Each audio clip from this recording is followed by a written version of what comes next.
नमस्कार दोस्तों, स्वागत है आपका हिंदी नॉलेज शो में। तो दोस्तों, भारत के जो टॉप एनालिस्ट हैं उन्होंने एक नई रिपोर्ट जारी करी है और इस रिपोर्ट में उन्होंने जो सबसे बड़ा सवाल था उसे सुलझा दिया है। सवाल ये था कि अभी तक बातचीत तो बहुत देशों से हुई है, करीबन 3 सालों से लगातार ब्रह्मोस को बेचने की बात लगभग आधा दर्जन देशों से हो चुकी है, लेकिन अभी तक सिर्फ और सिर्फ इसे फिलीपींस ने ही क्यों खरीदा है, बाकी के देश इसे क्यों नहीं खरीद रहे थे, इसका भी उन्होंने जवाब बहुत ही प्रॉपर तरीके से दिया है। और अमेरिका ब्रह्मोस जा रही है, यह बात बिल्कुल सत्य है, क्योंकि अगला कस्टमर अमेरिका से ही भारत का हो सकता है। तो चलिए बिना समय गवाए वीडियो को शुरू करते हैं, लेकिन उससे पहले अगर अभी तक आपने चैनल को सब्सक्राइब नहीं किया तो कर लीजिए, क्योंकि यहाँ पर आपको मिलती है डिफेंस, फॉरेन पॉलिसी और फाइनेंस रिलेटेड ऐसी ही बेहतरीन प्रतिदिन 3 वीडियोस। तो चलिए वीडियो को शुरू कर लेते हैं। तो दोस्तों, भारत की जो टॉप एनालिस्ट हैं उन्होंने रिपोर्ट पब्लिश करी है और रिपोर्ट में ये बताया है स्पेसिफिकली कि भारत की जो ब्रह्मोस की एक्सपोर्ट हुई है फिलीपींस को, ये बहुत ही ज़्यादा क्रूशल है, क्योंकि इसको लेकर बातचीत तो लगभग 6-7 देश कर रहे थे भाई, जैसे कि इंडोनेशिया कर रहा था, इसको लेकर बातचीत वियतनाम कर रहा था, फिलीपींस कर रहा था, अर्जेंटीना और ब्राजील कर रहे थे, लेकिन सभी में होड़ लगी थी कि पहले तू खरीद, पहले तू खरीद।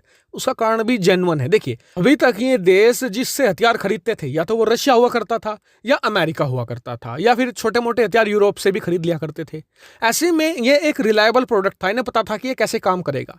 भारत ने शुरू में हथियार एक्सपोर्ट करना शुरू किया है अभी 2-2.5 साल से ही, तो इन्हें पता नहीं था कि ब्रह्मोस का नेचर क्या होगा, ये भारतीय हथियार है, रिलायबल होगा नहीं होगा। ऐसे में ये इंतजार कर रहे थे कि पहले कोई एक देश खरीद ले और उसके बाद हम भारत से ब्रह्मोस खरीदेंगे। तो इसीलिए भारत की जो ब्रह्मोस से डील हुई है फिलीपींस के साथ, ही बहुत ही क्रूशल है। सबसे पहले तो इसने सभी देशों में विश्वास जगा दिया है। अब ये देश 2 से लेकर 3 महीना देखेंगे कि कैसी इसकी परफॉर्मेंस है और फिर उस हिसाब से भारत के साथ डील कर लेंगे।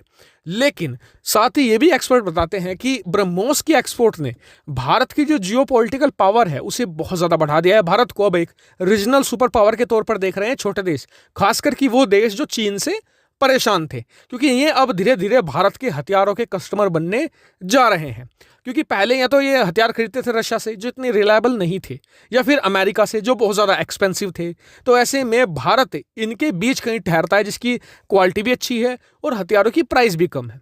वहीं ब्रह्मोस के एक्सपोर्ट को लेकर भी इन्होंने कहा है कि फिलीपींस के बाद भारत का कस्टमर अमेरिका से हो सकता है, यानी कि दक्षिण अमेरिका कॉन्टिनेंट से, और उस देश का नाम हो सकता है अर्जेंटीना। अर्जेंटीना बहुत ही ज़्यादा क्लोजली वॉच कर रहा है भारत के ब्रह्मोस प्रोग्राम को और वो बहुत ज़्यादा इंटरेस्टेड है भारत के ब्रह्मोस मिसाइल में। वहीं बताया जा रहा है कि वियतनाम अभी पहले चेक करेगा कि फिलीपींस में क्या इसकी ब्रह्मोस की परफॉर्मेंस आती है और उसके बाद इसे वो खरीदेगा। लेकिन ओवरऑल ब्रह्मोस प्रोजेक्ट के लिए और साथ ही भारत के भविष्य में एक बड़ी सुपर पावर बनने के लिए जो फिलीपींस को ब्रह्मोस एक्सपोर्ट हुई है, ये मील का पत्थर साबित होगा। ये वो पहली सीढ़ी है जिस पर चढ़कर भारत एक सैन्य सुपर पावर बन सकता है, और हम उम्मीद करते हैं कि भारत एक भविष्य में एक बड़ी सुपर पावर के तौर पर सामने आए, ना सिर्फ सैन्य बल्कि एक इकोनॉमिक सुपर पावर के तौर पर भी।